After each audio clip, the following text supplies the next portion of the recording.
Afternoon. Let's begin. I just want to go back to Saturday and just give you some of my thoughts on the game. You know, first and foremost, I think we're 23-2 at home, um, and the expectation is success at home in particular. It's Tiger Stadium, and our guys love playing in it, and you know, um, the atmosphere. At kickoff was amazing. I'm not sure that it carried that way the whole 4 quarters, but it is what it is. We're going to play football no matter what.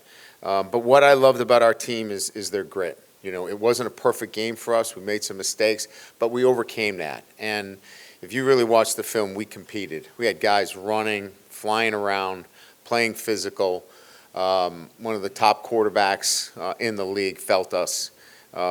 I just really liked the way we competed. Now, our attention to detail has to be better. Our focus on certain things have to be much better. But I really like the fact that that mindset was there for our football team.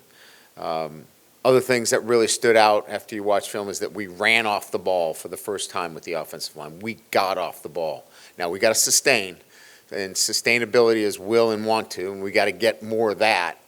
I thought we did a great job in protecting our quarterback. No sacks against one of the elite pass rushers in Stewart in the league. He is an outstanding athlete, and I was proud of our guys in keeping our quarterback clean. So some of the real foundational principles of being successful are in place. Some of the things that allow you to extend games and get away from your opponent, they're not in place. 73-yard run, yet we bottle up the run the whole game, but we're not in the right place when we should be, and we know that. So that's attention to detail. That's staying focused. Offensively, the turnovers, those are details that have to be cleaned up. Our tough territory coming out, we've got to be much better. We've got to set up field position with first downs in those tough territory areas. We have not been good enough there. We've put our defense in shorter fields because we haven't been able to, get first downs needed in when the ball is backed up. And of course, in our blue zone, 5-yard going in, 10-yard going in, that clearly has to be much better. So we know the areas that we need to improve on. They're all very much within our grasp of doing so. But we're going to have to do it over this next stretch. We're going to have to go on the road against Vanderbilt, who's a disciplined, well-coached, fundamentally sound football team, and do a great job in the running game. And so we're going to have to be better, quite frankly, in all the areas that I mentioned. But the foundational principles are exciting for me that I'm seeing, and now we've got to build off of those. So that's a little bit about the game itself. We know what we're getting. Clark Lee, obviously, coached with me. He's an outstanding coach. He's a great communicator. He's process-driven, and you can see that in the way their football team plays. So it'll be a great challenge going on the road. 11 a.m. start. We'll get them up early and get them rolling. But they're number 2 in the SEC in points scored. They're rushing top in the country. And so we know where it starts with Pavia at quarterback, an outstanding quarterback. He's the point guard and makes it happen. Really impressed with Alexander's growth from last year to this year as a runner. He's averaging 6 yards a carry. Eli Stowers he's up there with, we're prejudiced because of our tight ends, but, he is a top tight end in the country. And again, I mentioned their defense. Hurd leads the team in tackles. Great safety play. Their edge player, Capers, has got 4.5 sacks. So we know. Again, the foundational principles of their team is based upon, a strong process and believing in what they do, and they do it. So it'll be a great challenge for our football team. So with that, we'll open up to questions. Coach, this week was probably the best you guys have run the ball all year. Were there any real adjustments or schematic adjustments? And we noticed that you guys were a lot more under center with your run game this week. Yeah, I think it's just been an evolution. I think it starts with getting off the ball. I think it starts with, aiming points for our offensive line. A lot of the things that take time to come together is starting to come to fruition. And so The run game, as I said, has got to be central to our overall offensive efficiency, but it's got to show itself in other areas as well. So we've got some work to do. Coach, with Garrett and the decision-making, is it a case of he's a fifth-year senior, he knows better, he's been coached this many times, or how much coaching do you still give him on some of these decisions and the mistakes he's making without paralyzing him through Yeah, thought? it's a fair question, Jacques. I think we're trying to balance this. He plays with a swagger, and he's better with a swagger, right? Don't know that he had that the previous weeks. Thought he was a little bit robotic.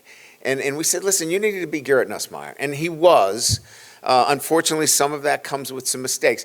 I think that that's an aberration, the mistake that was in the red zone, and something that he would immediately say, I should have had my eyes on that safety, because that's my read. But I like the version of Garrett Nussmeier we saw. He was a lot more confident. He was a lot more active in the pocket. He had an opportunity to run a couple of times. That's the version we want. We want to clean up those what I would call uncharacteristic mistakes.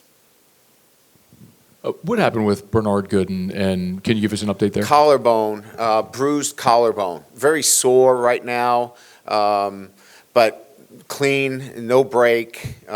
So this is a short-time thing, and one he'll have to manage the pain relative to how we go through the week. Right. I'm sure through your career you've had guys like Diego Pavia who kind of elevate everyone else around them. Yeah. As the opposing coach, how do you coach your team to prepare for that guy who's going to bring out the best in his team? Make him one-dimensional. I think that those dual-threat quarterbacks, if they can do both, you're in trouble. So we've got to really do a great job in the running game. And not to say that he can't throw the ball, because he can. They average over 200 yards throwing the football, and he's capable. But I think if you're trying to choose one or the other, he's going to kill you if he runs. So we're going to take the path that we need to be really good against the run, and then put them in predictable situations. They're the best in the country in third down because they're in third and short most of the time. So we've got to get them, off schedule. First down is really crucial for us. If we can get them again in second and third situations that are a little bit longer, we can be more predictive relative to the balance between run and pass. And with Jamari Butler, what's the status of him? He has an ankle, lateral though. It's not high ankle. And I would say that he's probable if we were to put out a report. We got good news on that as well. I think we got good news on all of the injuries that we had. I'll give you a quick rundown so we can get through it. Aaron Anderson looked good. We'll continue to progress with him. Caden Durham had, a hip pointer, which was mild, but one that affected him a little bit. He'll be fine. Braylon Moore had a stinger, but under control. We took an MRI. It looked good. Paul Mabangar is making progress. We expect him to be available this week. And Nussmeier had a slight ankle sprain, not a high ankle sprain, but a medial, and we feel like he's going to be fine. So those are the top guys. We talked about Gooden with the collarbone, Jamari with the ankle, and then Whit Weeks is just from his injury, he's sore. But that's our entire injury report. And then with Dylan Carpenter having to take more snaps, how do you think he fared? Yeah, he was solid. Dylan is a solid player. He's reliable and trustworthy, and he's going to do his job. He may not flash the way some of the other guys do, but we put him on the field because we trust him. Coach, you were able to hold Sellers to 19 yards on 22 carries. How important was that, whether it be schematically for the defense or just from a confidence standpoint going into the next two games with guys like Pavia and Marcel Reed? Yeah, certainly, we knew that he was the guy that we had to center on. I think if there's only one thing that we would like to be better at is we've got to keep them in the pocket. These quarterbacks that get outside on us create havoc in the back end of our defense. So a little bit better there, but we were really solid in terms of stopping him from running. His longest run was a quarterback draw. And it was the second and long situation they caught up. But I was really pleased with the overall effort. Ryan, obviously going into the game, the questions were, how's Garrett going to throw the ball? Can you run the ball? You did those things well. You had the issues in the red zone, but Yeah. do you feel those are more fixable? Those are correctable. Than the other ones that are more. Yeah, no doubt, no doubt. And I think the question is, one that I present myself with every Sunday when I come back in, like, what are the issues here that we can fix and are really fixable, that you don't see them again, or you don't see them pop up again to the point where they can cost you a game? The foundational principles of getting off the ball, playing great run defense, attacking the ball in the air, pushing the ball down the field were in place. Now, let's be a better version of that as we continue to move forward. I think historically, people credit you for having great line play and tight end development, right? So kind of what you were saying earlier about seeing some of these tenets evolve in your offensive line. Do you feel like those foundational pieces are there and it is that refinement and that steady improvement week to week? Yeah, we're at the point now where we can talk about sustaining blocks, which is simply a determination and a want to and a will. And we got to get to that, because if we sustain 1 or 2 blocks, we had 6 runs of 15 yards or more. That's a really good start. We could have had 3 or 4 that were of 50 or more. And we just need to sustain. I couldn't get to sustaining blocks if I couldn't get off the ball. Now we're getting off the ball. Now we got to sustain blocks. We got to hold on to those blocks. It can't just be contact and that's it, because those guys are folding back in and making plays. So we're at a next stage if we continue to do what we're doing, which puts us in a really good place.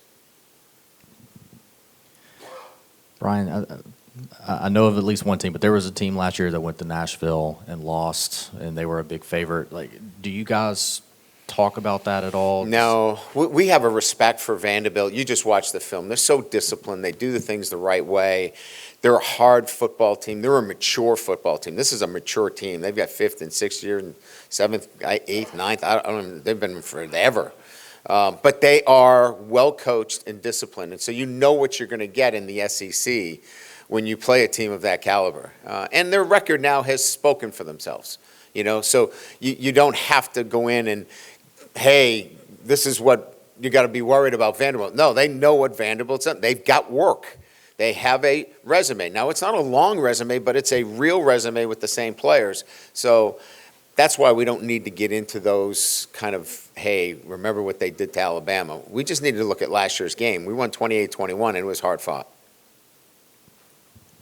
You gave Caden Durham 15 carries. Is there a positive thing in a running game when you give a guy 15 carries, he warms up, as opposed to 3 and 4 carries over 5 guys? Yeah, of course. Yeah, I mean, if you can get a guy into the rhythm of the game and know that he's seeing it really well, that's an advantage. There's no doubt. If it's 3 here, 4 there, you're trying to find something. Right? We weren't trying to find something. We knew what we had with counter. We knew what we had with split zone. We knew what we had with the runs. It was going to be about, can you break a couple tackles? I think the thing that Caden wants to do is not get wrapped up by the ankles. He's got to run through some tackles. And he knows that, but he plays the game the right way for us, and that's why he got the carries. I think most people have been waiting for that performance from Trey'Dez Green for a while now. Just going back and looking at the film and looking at the way you guys used him in that game, just what kind of performance could that maybe lead to in the future for him? How he's going to be It should be a regular occurrence. And I don't want to set him up for failure at all, because you still got to protect, you still got to run it, you still got to throw it, you still got to catch it. But he will be featured in the offense accordingly. And now, what does that do? Is it maybe cause more tension to him? If it does, then other people will be open that are really dynamic within this offense. We've got to get Barry and Brown going. We've got to find him more. He's a dynamic player. We just threw a spot route to him, and he got 7 yards after the catch. So he's a guy that we've got to feature. You got Xavion that's got to get involved. Aaron Anderson's coming back. Kyle Parker's not too bad. So you can imagine, what we're trying to do here offensively is, we want to get all these pieces into the game. And if one guy gets more attention than the other, maybe he doesn't get 9 catches, but maybe somebody else opens up the field for him. And that's what a dynamic tight end does for you. Coach, it's 11 a.m. early start for Tiger fans going to Nashville. Any words of wisdom or motivation so they're at their best, so to speak, for game time? For the fans, start drinking earlier. Is that what you meant? Yeah. I figured this was Bloody Mary start at 6, get going. For us, we'll practice on Thursday and Friday, because it's midwinter break. We have Thursday and Friday off, so we'll practice at 11 a.m. We'll get the guys up, we'll have pregame meal like it is Saturday, and we'll go through that routine on Thursday and Friday, without the Bloody Marys. Last week, you talked about, in your career, what you've considered when you've made midseason changes on the offensive line. Have you, in your staff, given any consideration to giving Josh Thompson a try at right tackle? We did, but we're willing to live with some mistakes out at right tackle because we think his future is so bright. So when you go into that whole process of thinking about it, do you thwart his growth of what he needs to see every day? He was really good against six and pass protection, really good. That guy is outstanding. He's as good as I've seen.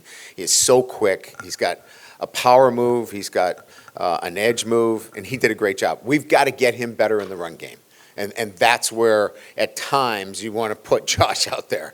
But we're going to live with him. And I'm proud of him. He's growing. He's learning this game.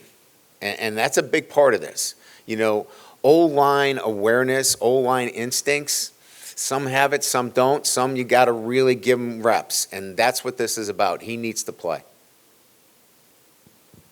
I think we all noticed a little bit more zip on Garrett's balls down the field this past game. Is it as simple as stepping into your throws, and does that really have as much to do with trusting your protection as anything? You know, all of those things are part of it, but the bottom line is he was healthy. On Thursday, I mentioned to you, we have the ball that has the GPS in it, and his numbers were up from any other time during the week. His ab injury is on the right side of it, where he feels good, and he didn't feel any pain on Sunday coming in. So that's a really, really good sign for us moving forward. With Cohen Eccles and some of the work that he was doing in the run game, how much did that really sort of help you guys the way he performed at right guard, being there for the whole time? Yeah, I thought he was really solid for us. You know, he gets off the ball, he gets hands on you, and he moves you. You get a dent, and he did a really, really good job. Now, he made some mistakes, but that's going to happen because he doesn't have a huge resume of work.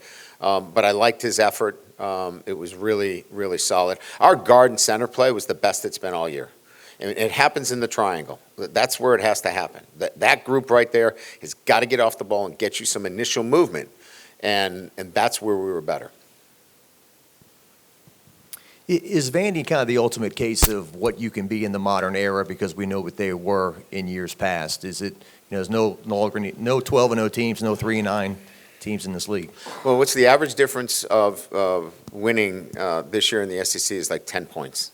That's the average. It was 17. So it's top to bottom in the SEC, and it's the ability to commit. You can see what they're doing at their stadium. They're committing millions of dollars into their program. It starts with an institutional commitment, then leadership, and then the ability to develop your players and putting a roster together. All those three things have hit at Vanderbilt. And quite frankly, they've hit at the same time, all of those. And so that's why you got a good football team you're playing. With Mansour Delane, has he been even better than you guys thought he would be since coming over? Like, has he taken another whole step into his game since he's arrived here? We thought we got the best corner in the portal, and he is playing to that level.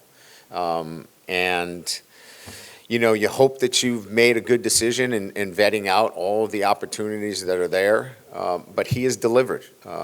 He's purposeful in his work. He is fearless in his preparation. And then plays fearlessly with no fear in the game because he knows he can do it. That's a great mix for a corner. Just the teaching moment that you have to have with Juwan, I think, at the goal line there. Like, could you elaborate the conversations and the understanding? He was a quarterback running the ball. Like, he thought he was a quarterback, where quarterbacks have this instinct of stretching out to get the ball. You're a running back. You lower your pads, 3 points of pressure on the ball, and go through. It's a teaching moment. It's a learning moment. He's a smart kid. What I loved about him is he didn't get down in the dumps. He gives us a big 56-yard run later in the game, right? He's that kind of guy. He's unflappable when it comes to making a mistake. He's going to learn from it, and he's going to come back. And with Mansour, what was the recruiting process like with him? Were you able to talk with him at all A before lot he of came here? pleases. What can we do for you? It was a one-sided conversation, quite frankly. Once we had a connection where he wanted to be here, we did everything to consummate that deal. And what was your kind of first impression of him when you were talking with him in the portal? Well, I loved his football IQ, and I loved why he would want to be here. He wanted to be on a platform and a stage to showcase his abilities. And he could have went in the draft. He probably would have been a third round pick, is what we had in terms of the numbers. But he wants to be a first-round pick. He wants to be the best corner in the country. He wants to be seen as such, and he knew that this would be a great platform for him.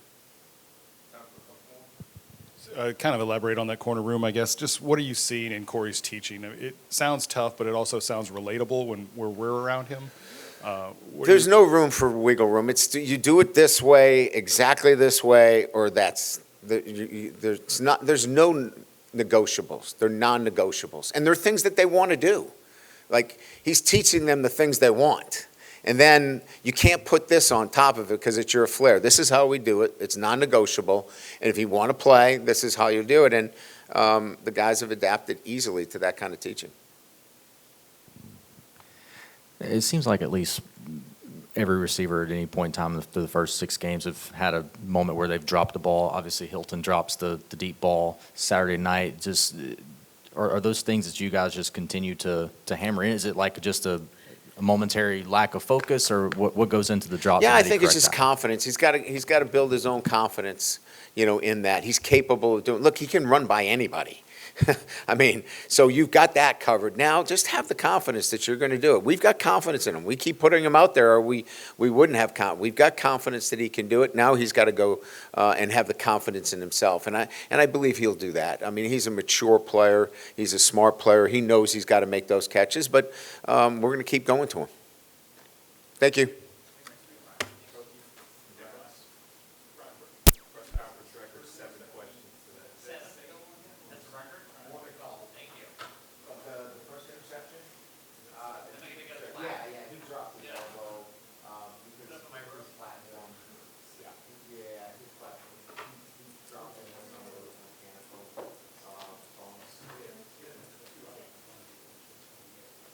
Yeah, he had to drive in front of me, passed it down, he wanted to go to the over route, and I think he probably thought he was going to go.